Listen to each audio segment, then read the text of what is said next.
There are thousands of ways to ridicule India, but this movie is not one of them. It is the highest-rated movie in India on the authoritative website IMDb with a score of 8.8. It begins in a smelly yet beautiful village. The village chief's wife accidentally drops her earrings. When the chief bends down to pick them up, a snake suddenly rushes out, Asan, for help. Asan easily catches the snake in the warehouse, and also helps find the earrings that fell on the ground. Asan, enthusiastic and diligent, confiscates a penny as payment. People say good deeds bring good rewards.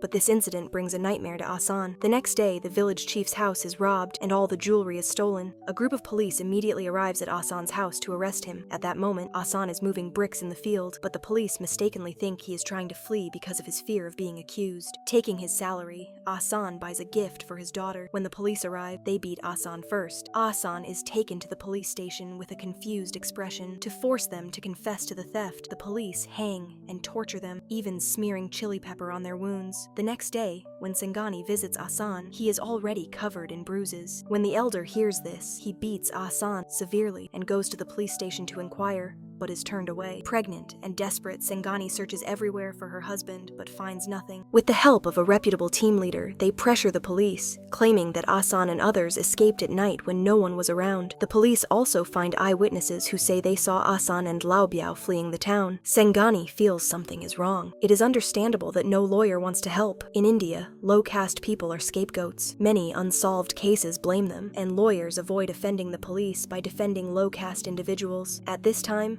an elder recommends a lawyer named Chandru. Unlike other lawyers, Chandru often speaks up for the poor. He has helped many low-caste people clear their charges and never charges for human rights lawsuits. They tell Chandru the whole story, but after reading the police investigation report, he finds the situation very unfavorable. He asks Singani to submit a human rights protection order to the High Court. Knowing it will be an uphill battle, the police lawyer asks the court to dismiss the application, citing complete human and material evidence. Chandru questions the authenticity of the police report and requests to cross-examine the police and witnesses. The doctor and pharmacy owner testify in court. Although the evidence seems conclusive, Chandru finds unreasonable loopholes. He asks the inspector who wrote the report how far the pharmacy is from the police station. The inspector cannot answer. Chandru investigates the locations and finds the clinic is east of the police station and the pharmacy is west. It would be impossible for a fugitive to shuttle back and forth between the two. Chandru also produces 2 investigation records that contradict the police report, proving the report false.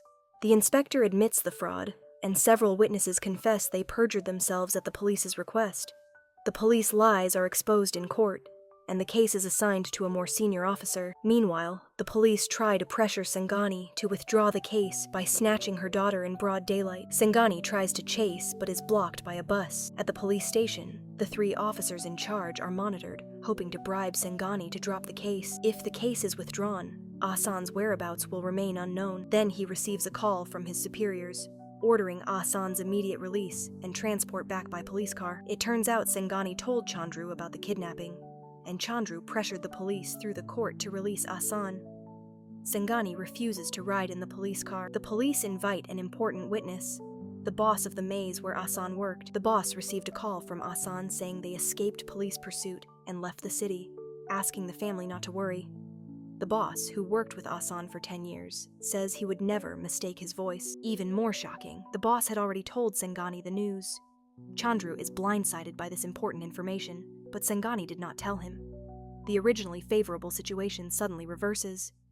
It turns out the village teacher advised Singani to hide the call, fearing Chandru would reject the case after hearing it. This angers Chandru, who feels tricked. Then the teacher tells Chandru the boss didn't even know the phone number, so the call could not have been made by Asan. At their request, Chandru continues investigating. He retrieves May's call records to check for the call's location. They find a suspicious phone booth and rush there overnight. Boss cannot remember anything from a month ago. At night, Singani expresses guilt and thanks Chandru for all he has done. The only valuable thing she has is the necklace Asan gave her when they married, which she wants to give Chandru as a reward. Chandru was born to seek justice and never takes money for such lawsuits. He persuades the stall owner to testify for Asan at the next court session. The boss is impressed by the phone call that day, because the phone booth could only hold 1 person. Yet 3 people crowded inside and identified themselves in court. The 3 policemen who interrogated Ahsan confess the truth under accusation. They say their superiors pressured them, and when they couldn't find anyone, they called the boss pretending to be Ahsan. The police scandal continues to unravel. The judge agrees to Chandru's request for a senior police officer from another area to review the case. The police inspector tries to persuade Chandru to give up, but after hearing the villagers' reactions, most of whom have suffered injustice, false convictions, and torture to force confessions, he changes his mind. Even children cannot escape discrimination because of their low caste, and they have nowhere to seek justice. Deeply moved, the inspector decides to investigate the case with Chandru. They suspect other police stations may have arrested them, while Sangani searches prisons for Ahsan, checking police station records. She finds no news until finally discovering clues at a police station near a junction. There was a traffic accident some time ago, and the deceased man was identified by a photo. Sangani is devastated, having hoped for a corpse to bury. Chandru, who witnessed all this, becomes more determined to pursue justice.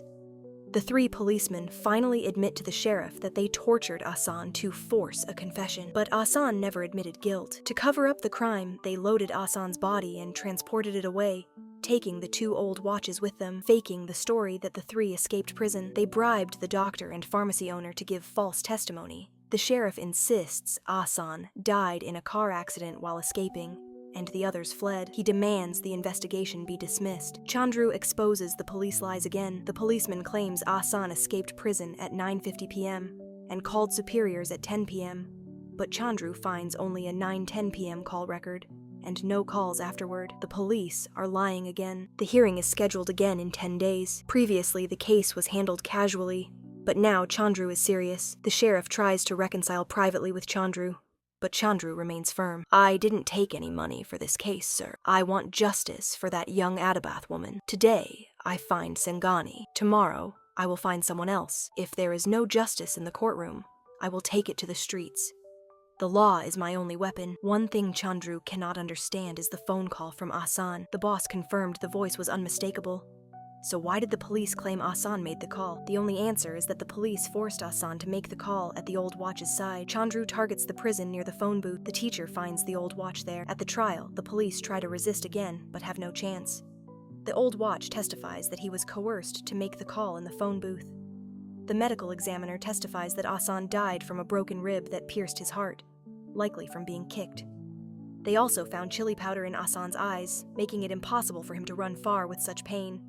The sheriff tries to argue, but the police inspector's investigation leaves them powerless. The inspector finds that the local police have already caught the real thief. A high-caste individual who bribed Lao He, Ahsan, was made a scapegoat. They find wheel marks and agreements at the body dumping site, matching the local police car, exposing the 3 policemen's lies. Ahsan is cleared of all charges. The court orders the arrest of the 3 policemen and compensates Sangani with a piece of land. This is not just Sangani's victory, but a victory for low-caste people. This film is based on Ambedkar, the father of the Indian Constitution.